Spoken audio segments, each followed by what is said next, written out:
Ang programang ito ay rated SPG. Striktong patnubay at gabay ng magulang ang kailangan. Maaaring may masiselang tema, lengguwahe, karahasan, sexual, horror o droga na hindi angkop sa mga bata. Si Doc Carlos, tunay na ama ni Zoe. Abangan bukas sa Abot Kamay na Pangarap. Alam na nga lahat-lahat ngayon ni Don Pepe ang lahat ng sikreto na tinatago dito ni Moira at Zoe. At lalo na ang tunay na ama dito ni Zoe na ito palang si Carlos Benitez.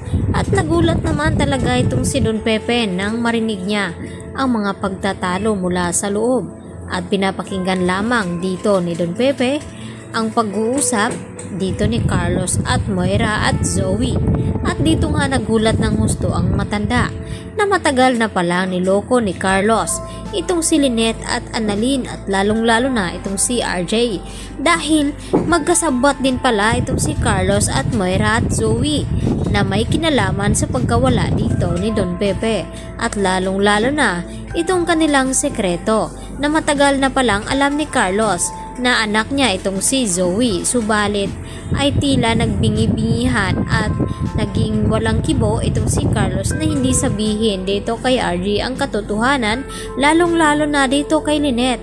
Kaya nagpupursigi itong si Don Pepe na makatakas dito kina Moira nang sa ganon ay masiwalat din ni Don Pepe dito kay Lynette ang buong katotohanan, lalong-lalo na dito kay Annalyn na matagal na pala silang niloko dito ni Carlos. At itong si Carlos wala namang kaalam-alam pagkatapos maibigay ni Lynette ang cellphone na tumawag nga daw itong si Zoe ay dito naman na nagdududa na itong si Lynette lalo na't umaalis ng hating gabi itong si Carlos. At dahil sa pagdududa dito ni Lynette ay hindi naman maiwasan ni Lynette na hindi sundan itong kanyang asawa. Kaya nagpasya ito na palihim na sundan itong si Carlos dahil masama na nga ang kutob dito ni Lynette na baka may alam itong si Carlos kung nasaan naroon itong si Zoe lalo na nang sabihin ni Zoe na humihingi nga siya ng tulong. At dahil dito, walang kaalam-alam itong si Carlos Benitez na nakasunod pala sa kanya si Lynette. At dito naman nagulat din ng husto itong si Lynette nang marinig niya itong si Carlos na nagtatalo itong si Moira at tinatawag dito ni Zoe na kanyang ama. Nang tangkain nga dito ni Moira na barilin sana itong si Carlos dahil sa mga salita na mga binibitawan nito at dahil nasaktan din ni Carlos itong si Moira.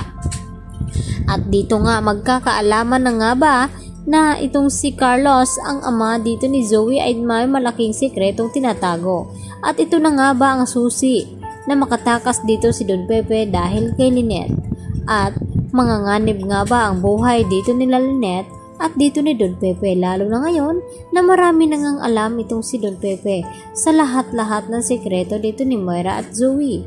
At mas lalong hihigpitan ni Moira ang pagbabantay dito kay Don Pepe na hindi nga makatakas ito dahil kapag nagkataon ay ibubuking talaga ni Don Pepe na itong si Carlos ang tunay na ama dito ni Zoe. At dahil nakuha na nga nila itong pera, nakapalit sana sa buhay dito ni Don Pepe. Samantala, emosyonal naman na umiiyak itong si Giselle habang kausap itong kanyang pamangkin na si Annalyn tungkol nga dito sa kanyang anak na nawala. At dahil kung buhay pa sana ito ay hindi sana mangyaring malungkot itong si Giselle. At dito naman nag-usisa itong si Annalyn tungkol sa ama ng kanyang anak. Kaya yan ang ating pakatutukan sa mga susunod na episode sa Abot Kamay na Pangarap. Bye-bye!